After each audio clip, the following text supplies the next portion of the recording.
Hi, and thanks for listening to Gossip with Celebrity, brought to you by Celebrity.com. This week we talk about the royals, JK Rowling, and racist CEOs stepping down. Our user feedback is about our sobriety, and we end with our weekly feature, the comments of the week. The stories, photos, and tweets we talk about can be found at Celebrity.com/podcast under episode 55. Hi, I'm Katie, the founder and editor of Celebrity.com, and I write as Celebrity. And I'm Chandra, I'm the head writer for Celebrity, and I write as Kaiser. So this week things are getting a little better, things are changing. I don't know what to say. You say something. No, I felt that last week because the shift happened after Trump tear gassed the kids and the clergy in Lafayette Park. That was the turning point. That was when everything started changing and people started coming out for peaceful protests.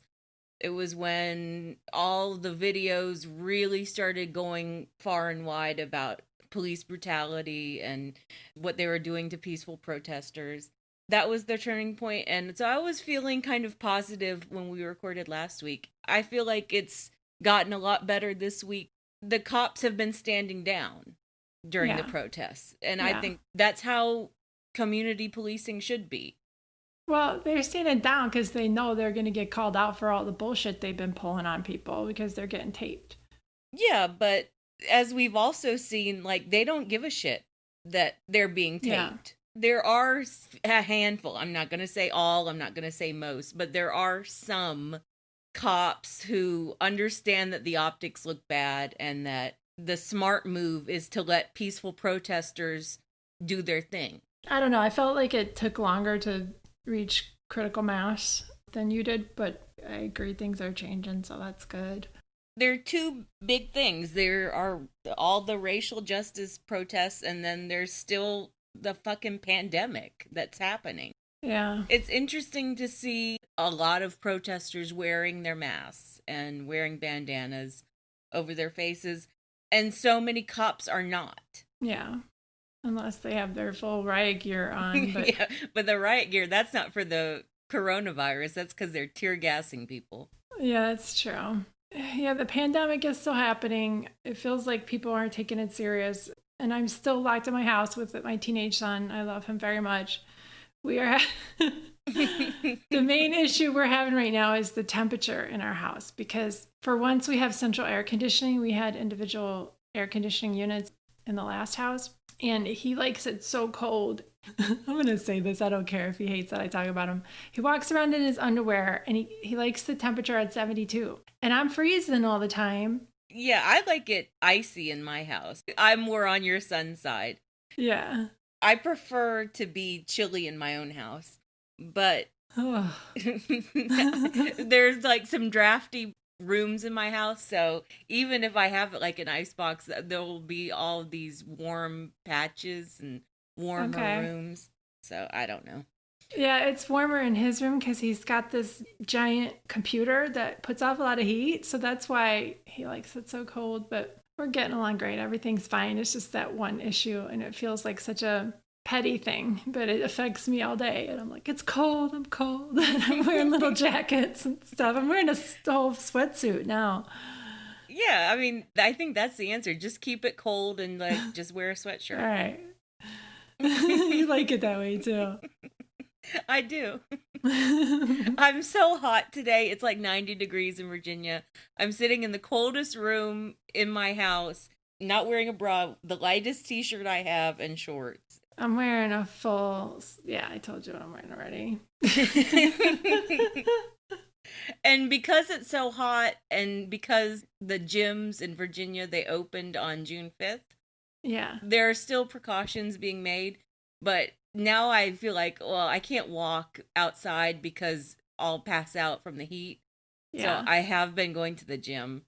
You have not, but I have. I haven't been going to the gym, and my boutique gym, I'm kind of mad at them because they didn't close till the last minute. The Y did the right thing. They opened a few days ago.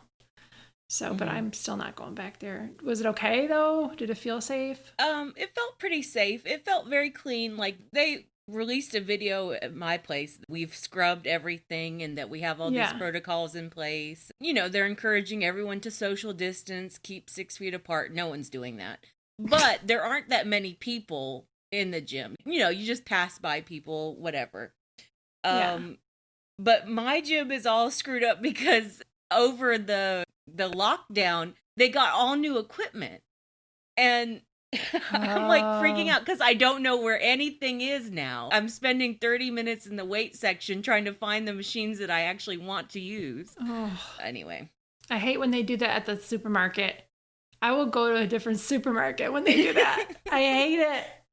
They just rearranged my local Kroger, the one I always go to, and I can't find anything. Kroger's the worst for that. I go to Food Lion. I'm loyal to Food Lion because Kroger when they moved everything, I was like, where the hell is it?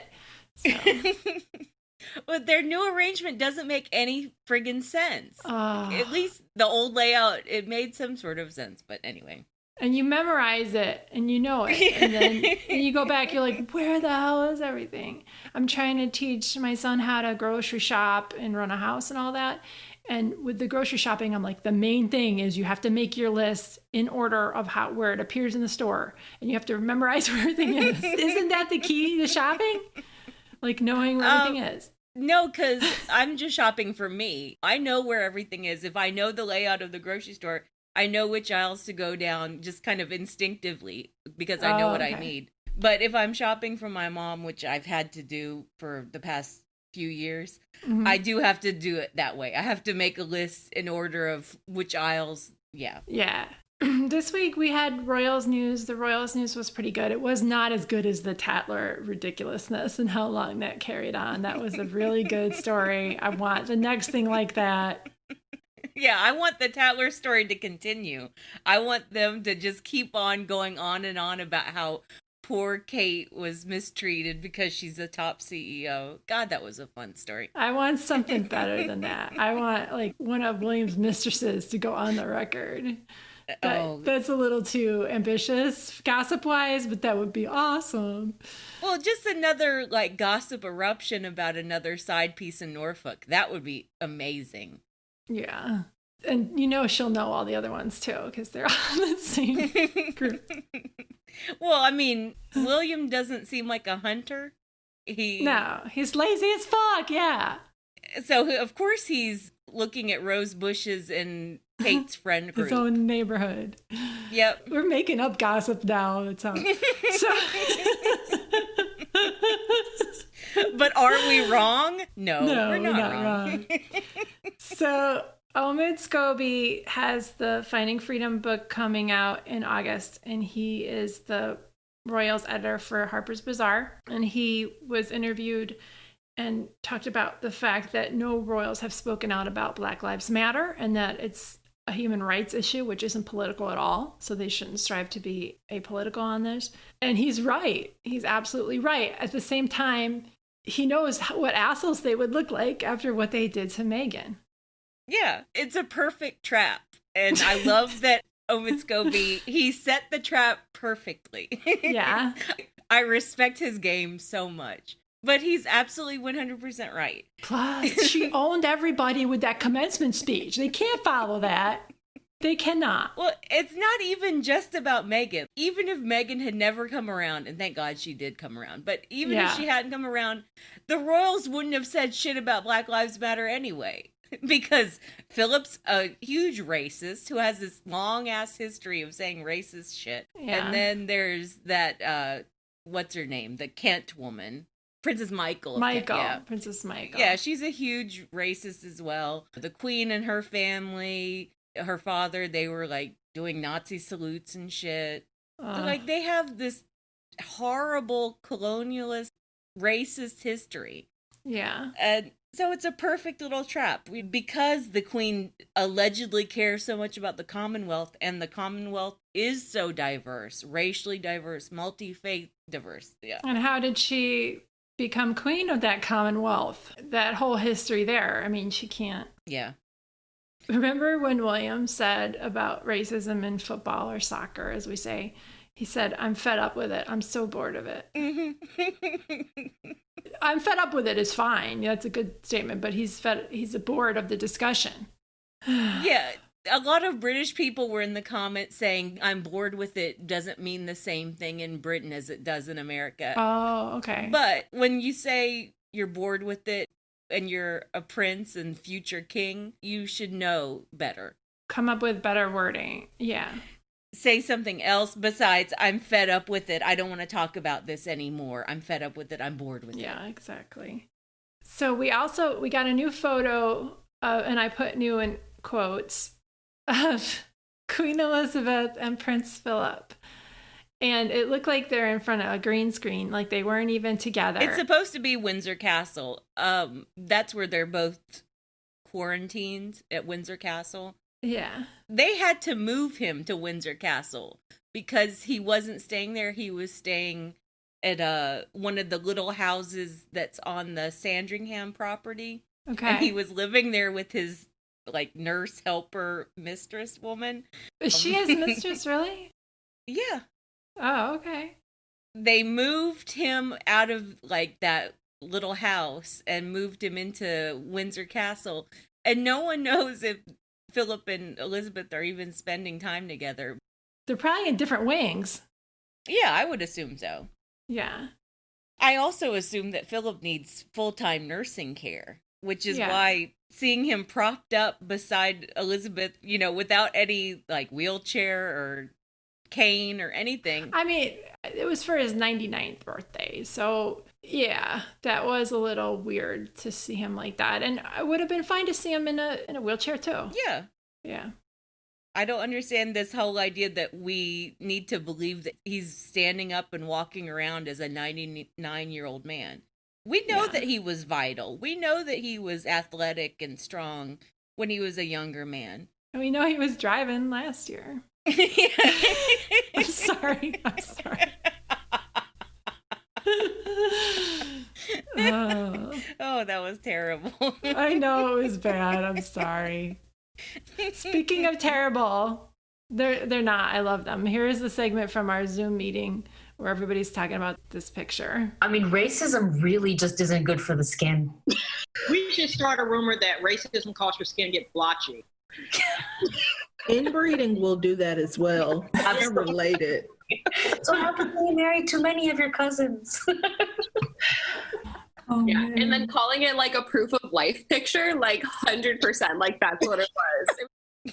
All right, so everybody loved what you said about it being like Weekend at Bernie's, which was kind of terrible too. So it takes one to know one. But that's what it looks like. It really looked like a Weekend at Bernie's situation. It looked like a proof of life photo, and that they should have had him holding up the Daily Mail, that day's issue of Daily Mail. Oh God, no. We're terrible. We are bad people. But they're right about what a racist asshole he is too. And did we talk about this on the podcast where 2 years ago you asked me to make a memorial picture for him and we've never used it yet? Yeah.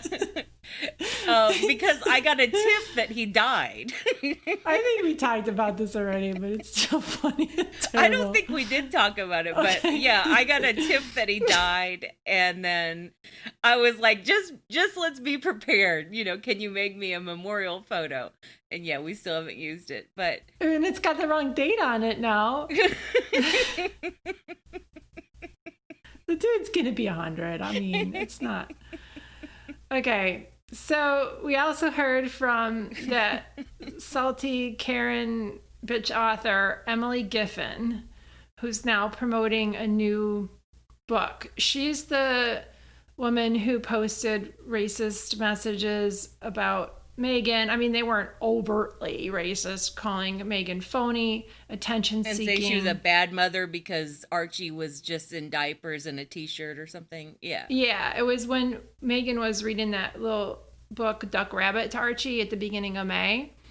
And she was really mean in these text messages with her friend, and then she put them on her Instagram stories. So I covered this story this week, and as I was reading my previous coverage and then I was reading some other sites' coverage, Huffington Post did a deeper dive into Emily Ooh. Giffin's social media history about the royals specifically. Yes.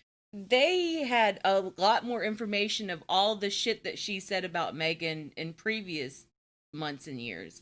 Ooh, send me that link. I'll put it in the podcast post. Okay, and she's been unhinged about Meghan for a while.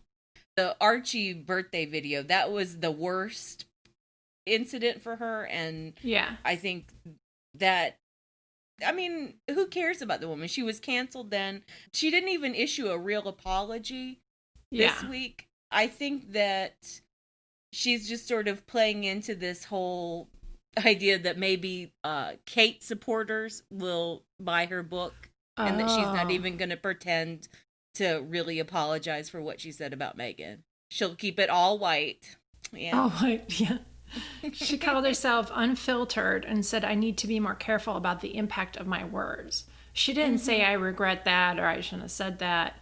She said they were not legitimate. They were just mean. I'm going to do better. So, whatever. Yeah. Canceled. Been canceled. She has been canceled.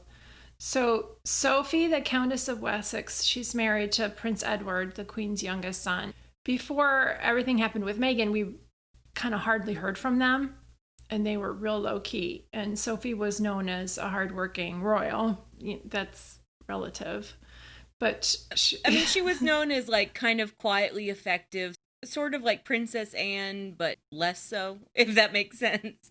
Like even before Meghan came around, Sophie was known as the Queen's favorite daughter-in-law. Yeah. That Queen really liked Sophie. She did an interview where she sounded like she did sympathize with Meghan somewhat. She said that Meghan didn't have a lot of time to get used to royal life, essentially, and that she had 5 years to adjust when she was dating Edward.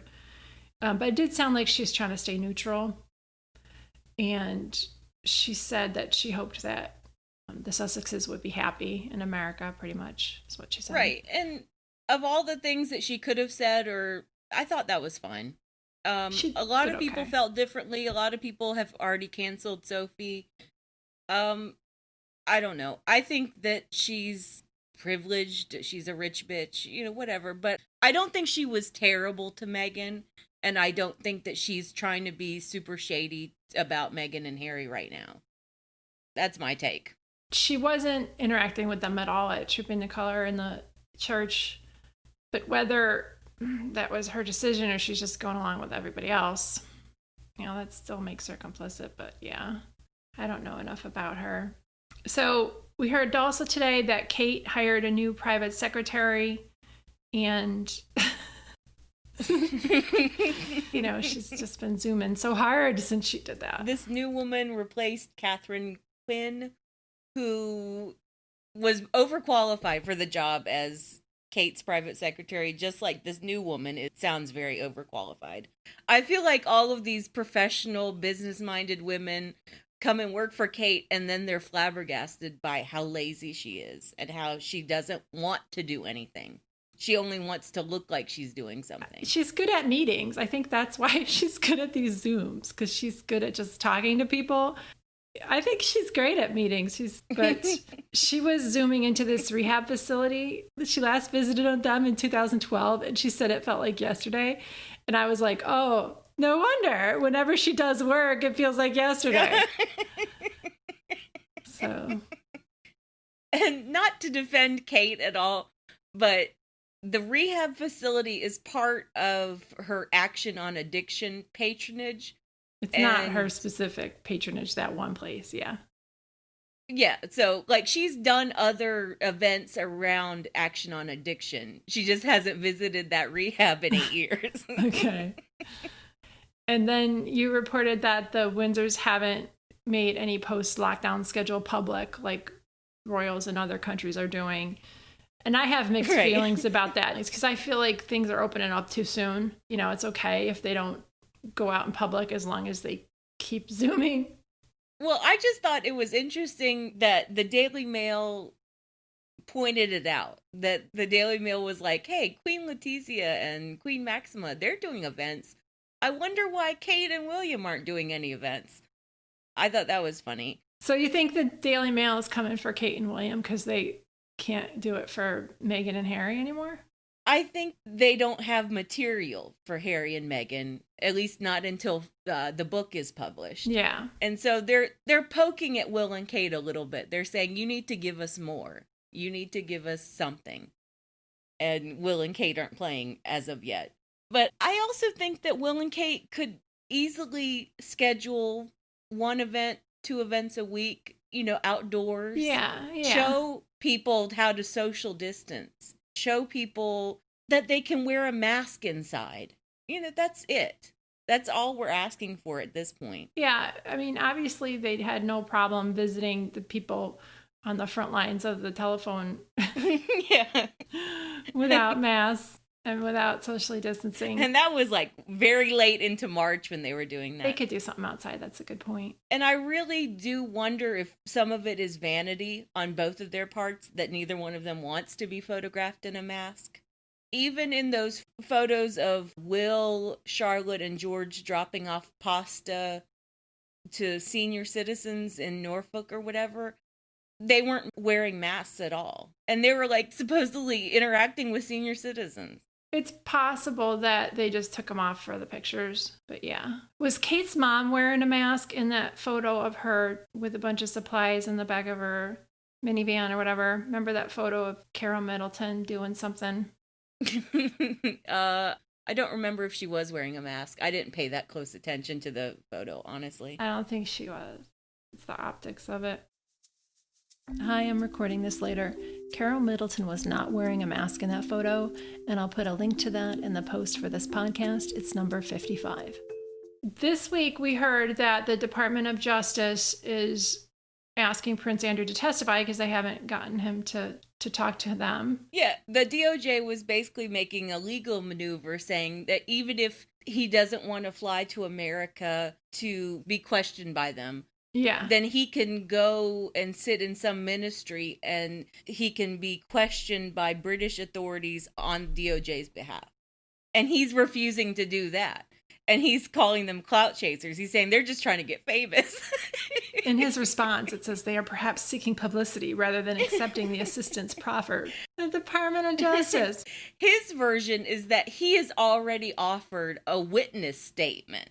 And you know what that is? That's like, oh, yes, I was dear friends with Jeffrey Epstein. I barely saw any illegal activity. Yours truly, Prince Andrew. That's his version of a witness statement. And they're like, no, motherfucker, we need to get you on the record. This is becoming major news. It's not just news in the gossip circles or the British press anymore. I saw it on my stupid Amazon Echo. They have like a slideshow of the news, and it's annoying and you can't opt out of it. So sometimes I just unplug it. But it came up with this story about Prince Andrew. Oh, yeah. I mean, he was trending on Twitter for like a full day. Yeah, this is finally getting mainstream attention. So here's a clip from our Zoom meeting on Andrew. It starts out with Ashley talking about how dumb he is for doing that interview. I don't think it's that he has anyone smart around him, because no one stopped that man from getting on TV and lying and then being able to be open to like being put on the stand with what he said. He was an idiot. You don't have to go to law school to know that when you put these words out in public, like saying, I'm willing to speak to the FBI if only they'll ask me. Well, now they're standing up and saying they asked Andrew. So what are we doing here? It wasn't even a case of stopping him. He thought it went so well. He gave her a tour afterwards. No idea that this was a complete car crash in the making. And, I'm just being honourable. No, he's a paedophile. So he went to the Queen afterwards and said how well it went. And it's just lacking any kind of self-awareness. And that's one of their main problems overall, is that they're so insular. That's what makes them so great for gossip, because they're just so divorced from reality that anything they do and anything they say is wild. You can't make this stuff up. It's like no fiction besides the crown probably, right, could touch the craziness of the royal family. And it is because they're just so divorced from the real world. I mean, it's true. Yeah. It's true. They're good for gossip and they're complete idiots, and nobody told them no. Nobody told Andrew no. When you step back, you realize, oh shit, he actually did have to step down because of the interview. No one could believe that he was so fucking stupid that he would bungle that interview so badly. They weren't really upset over the whole idea that, oh, maybe he was raping teenagers who were trafficked to him by Jeffrey Epstein. But, oh, the optics. Oh, the interview was so bad. It's not about what he did, because they'll cover their own any day. It's about how he screwed up the response. Yeah.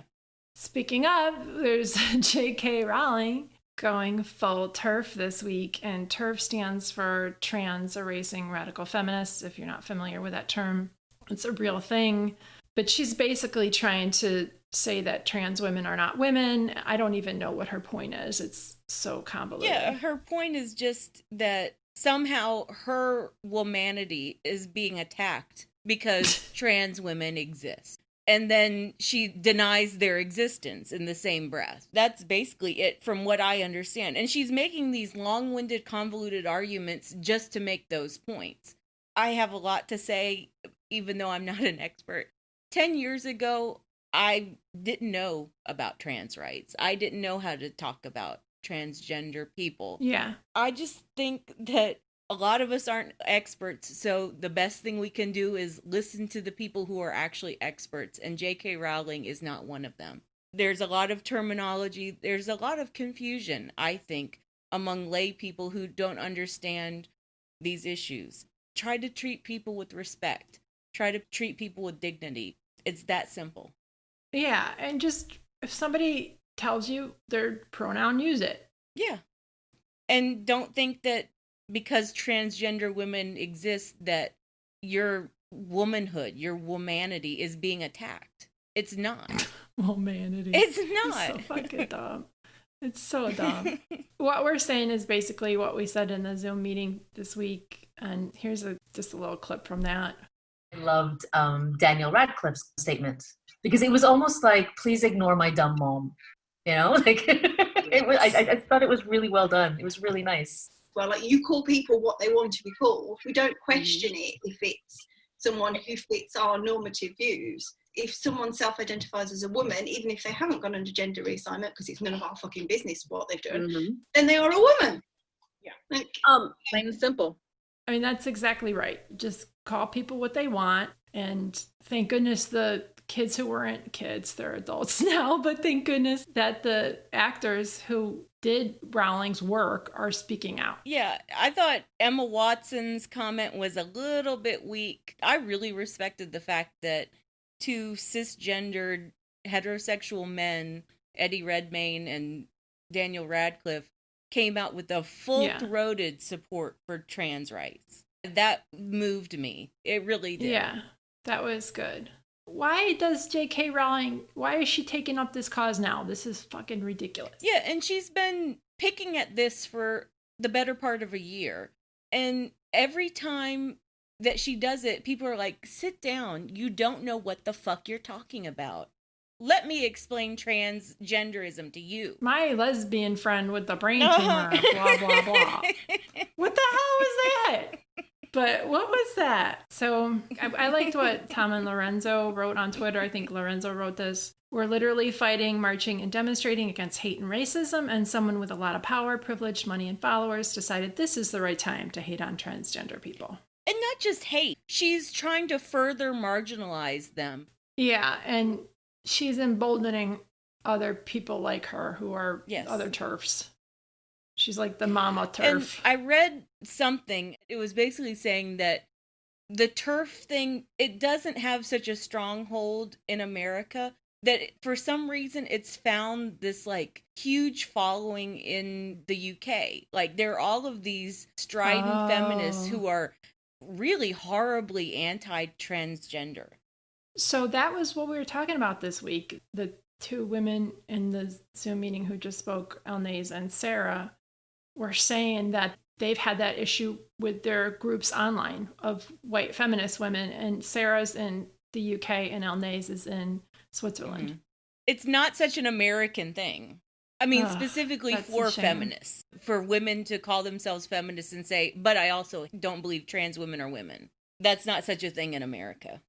I knew one woman like that from Facebook when I did it. I didn't know anybody else. And she was a friend of a friend. I didn't really know her in person. But yeah, that's a shame and that's ridiculous. Yeah. And shut the fuck up. You're wrong. So this week feels like a reckoning is coming for a lot of organizations and people who have been racist and terrible. And the head of Bon Appetit, their editor, Adam Rappaport, resigned. The CrossFit CEO resigned. Oh, he was awful. And Bravo is finally firing some of their more overtly racist cast members on their shows, although they really could fire more. Vanderpump Rules fired 4 people. And I covered, just today as we're recording, I covered Anna Wintour apologizing to staff, just only Vogue staff, for her lack of diversity, lack of inclusion. And now Bon Appetit and Epicurious are releasing a joint statement saying, basically, we've been racist as fuck for years and we're going to try to do better. You know, fire as many people as you want for being racist pigs. That's awesome. What do we do going forward is going to be interesting, because past this prologue. If you wanted to work on these issues before, you would have. I don't know, making a big, bold statement about how you're going to be inclusive now. We'll see. So we didn't put this on our outline, but did you see that video that all the celebrities made where they're like, we're going to do better? They're like, I take responsibility. What? Let's talk about that for a minute. I'm sure we'll cover it tomorrow. You'll cover it. I didn't even finish it. Because it was so cringy. I didn't either. That's some, okay. So this is white guilt. I have white guilt. I know to shut the fuck up and not make it about me at a time when I should be listening and donating and just paying attention. It's like Black Lives Matter turns into white guilt matters. It really is. That's exactly what it is. Yeah. I'll defend them for a minute. I'm sure it was hard to say no to that, to a lot of those people. And who knows who organized it and who spearheaded it. I'm sure we'll find out more, because this shit is going to be interesting. Yeah, they meant well, but it was stupid. It was dumb. It definitely reminded me of the gal, whatever her name is. Gal the Gadot. Imagine video. Imagine video. Yeah, it was so much like that. They're trying to be inspiring and they're just not. It was the wrong message right now. Okay, let's move on to the user feedback. So we got a nice voicemail from Erin. She's thanking us for being open about our sobriety. Hi, Katie and Chandra. My name is Erin. I live in Connecticut. I've been listening to your website for over 10 years. But there were just a few things I wanted to thank you for. And one of them was your conversation around your sobriety. I have been in and out of sobriety over the past 20 years. This last 2 years, I was diagnosed with breast cancer and started drinking after a few years of sobriety again. And I just really appreciate the way that you guys talk about how it's a lifestyle choice and it has nothing to do with who you are as a person if you decide to drink, and who you are as a person if you decide not to. So it's always been encouraging for me to know that you guys are on that path as well. The other thing I always love is when you guys talk about your cats, because I'm such an animal lover. I've got 3 of my own and 2 dogs. I'm actually 1 dog. We had to put 1 down just recently, but I love hearing about Dexter and what an asshole he is, because I have a cat named Kate who's a complete asshole. That was nice. I'm going to have 4 years in a couple weeks, knock wood, so I wouldn't change anything. I don't even know how long I've been sober. How long have I been sober? Longer than me. Maybe 6 years. It stopped, I want to say 2012, 2011, something like that. Wow. Yeah, it's just my choice. And thank you for saying that about Dexter. He's a total asshole. He really is. He's been living outside almost all the time. He just comes in to eat and then he runs back outside. Is he annoyed with Panther Kitty, or is it because you're home more, or? I don't know. I think Panther Kitty is trying to bully him. I think Panther is jumping on him and making his life a living hell. But Dexter knows how to deal with that. Dexter usually just, pushes him off and goes and finds a little quiet space and sleeps. But now Dexter just goes outside so he can avoid the other kitty. Yeah, it's a lot of kitty drama, basically.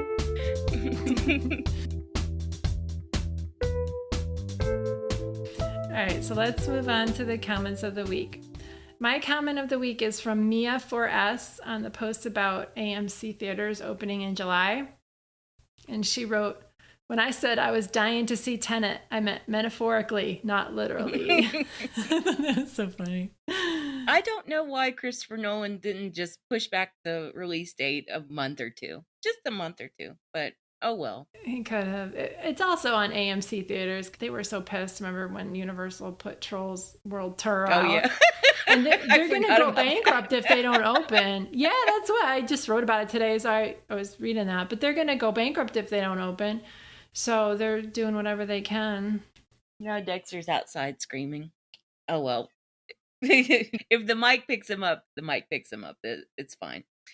All right, my comment of the week was from the Brad Pitt story about how he went protesting, and it was all very suspicious. The photo that was sold exclusively to the Daily Mail, and he was reportedly just riding his motorcycle around the protest and barely stopping for the speeches. I don't know. Well, the motorcycle was a BMW, and so some chick said... Let's just say some chick is her name on the site. It's not just that you're saying some chick. Yeah, the commenter, some chick. Okay. And she said, hey, he heard it was a BMW protest. Hey, he got a hoodie to show what side he's on. He covered his face. He doesn't get a cookie, but I don't think it's really stunting. He has a black daughter, as we all know, even if it's the I have a daughter thing. It still seems like he means it. Let's see what he does next. And then Pa said it was a photo stunt. She was part of his group and she sold the photo with his blessing. So I liked the little T in the comments. I thought that was fun. A lot of people thought someone in his group took his photo, sold it with his blessing. Yeah. It's good that he went to a protest. That's good. And he's trying with his production company. Oh, yeah. I mean, his production company is flawless. It really is. But the man is no. So I was looking at our Pinterest statistics, and one of the most viewed photos on Pinterest from our site, and I didn't put it up there, is of Brad Pitt with a big, huge, bushy beard on his motorcycle. And I'll put it in this post. He looks kind of hot, like he should be on Sons of Anarchy or something. And I get why that picture went viral. I think guys on bikes are hot. I don't feel one way or the other about bikes and guys on bikes. I don't. Yeah, it's not my thing. I get it. I mean, but don't look at me. I like Diplo. You like Diplo. Yeah, all the shame for that. I'll make a video and be like, I take responsibility for finding Diplo attractive. Don't joke like that. It's terrible. Thanks for listening, bitches. Thanks, bitches.